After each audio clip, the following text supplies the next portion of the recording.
Assalamualaikum warahmatullahi wabarakatuh. Perkenalkan, nama saya Wahda Fitriani dengan NPM 186021049 dari Prodi Administrasi Publik, Fakultas Ilmu Administrasi Universitas Krisnadipayana. Di sini saya akan mempresentasikan tentang studi dan analisis perbandingan administrasi negara. Simak yuk. Poin A. Pendekatan dan metode studi perbandingan. Pendekatan atau approach adalah suatu langkah rasional untuk mempelajari objek tertentu. Pendekatan yang digunakan untuk mempelajari perbandingan administrasi negara harus merupakan langkah-langkah konkret yang menjelaskan ilmu perbandingan administrasi negara dalam berbagai perspektif. Dengan adanya pendekatan, permasalahan diharapkan dapat diketahui dan ditemukan solusinya. UKAS 1987 menjelaskan beberapa pendekatan tersebut. Yang pertama, pendekatan sistematis. Yang kedua, pendekatan ekologis. Yang ketiga, pendekatan yuridis. Poin B, tahapan perbandingan. Tahap-tahap yang dilakukan dalam melakukan perbandingan adalah sebagai berikut. 1. Pengkategorian wilayah. 2. Penentuan waktu perbandingan. 3. Penentuan tempat. 4. Pencarian masalah utama. 5. Menentukan pendekatan. 6. Analisis. 7. Menarik kesimpulan. Nah, di sini ada tahapan-tahapan perbandingan administrasi negara berkaitan dengan langkah-langkah operasional dan penelitian. Ini Ahmad Syaibani 2009 menjelaskan bahwa dalam penelitian diperlukan hal-hal berikut.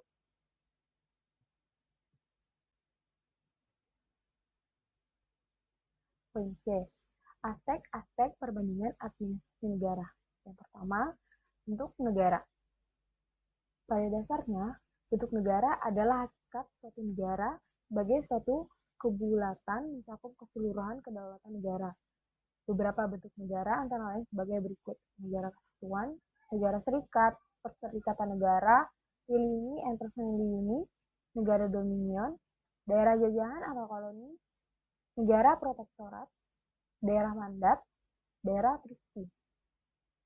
Yang kedua, bentuk pemerintahan. Bentuk pemerintahan yaitu segi-segi dan faktor-faktor dari unsur-unsur berikut susunan organisasi negara yang terdapat dalam suatu negara. Pada mulanya, bentuk pemerintah ini dibedakan menurut jumlah atau banyaknya orang yang memegang kekuasaan pemerintahan. Atas dasar itulah dikenal bentuk-bentuk pemerintah monarki, oligarki, dan demokrasi. Yang ketiga, sistem pemerintahan. Sistem pemerintahan adalah hubungan antara organ pemerintah atau eksekutif dan alat perlengkapan negara-negara lainnya yang ada atau menjalankan fungsinya di dalam suatu negara. Secara umum, alat-alat perlengkapan negara yang ada dalam suatu negara dapat dibedakan atas badan legislatif, badan atau lembaga eksekutif, badan atau lembaga yudisial, badan atau lembaga lainnya yang ada dan berfungsi sebagai alat perlengkapan negara. Yang keempat, sistem politik. Sistem politik adalah tata kehidupan dan hubungan antar manusia yang dilembagakan. Dalam macam-macam lembaga politik, baik lembaga politik yang suprastruktural maupun lembaga politik yang infrastruktural, atau dikenal dengan suprastruktur politik dan infrastruktur politik. Nah, yang pertama, suprastruktur politik. Suprastruktur politik meliputi lembaga-lembaga atau organ-organ alat pelengkap negara yang berfungsi menjalankan peranannya dalam suatu negara. Yang B, infrastruktur politik. Infrastruktur politik meliputi kekuasaan sosial politik yang tidak secara nyata tampak di permukaan, tetapi berpengaruh pada kehidupan politik suatu negara.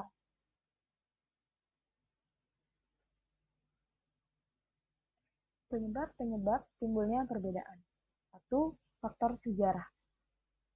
Tiap negara memiliki sejarah masing-masing. Misalnya, sekalipun Indonesia pernah dijajah oleh Belanda dan Jepang, tentu sistem administrasi negaranya berbeda dengan negara yang menjadi penjajah. Kedua, faktor teritorial.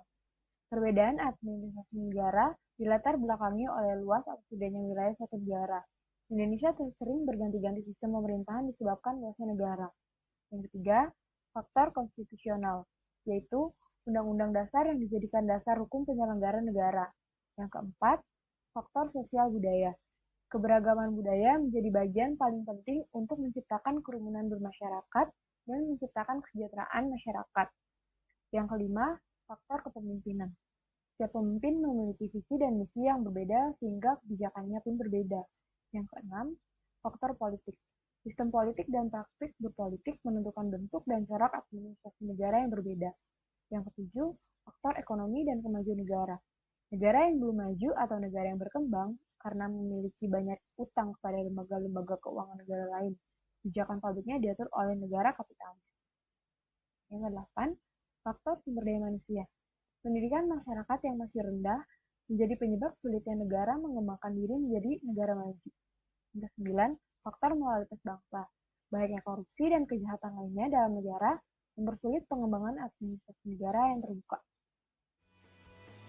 Sekian presentasi dari saya, kurang lebihnya mohon maaf. Wassalamualaikum warahmatullahi wabarakatuh.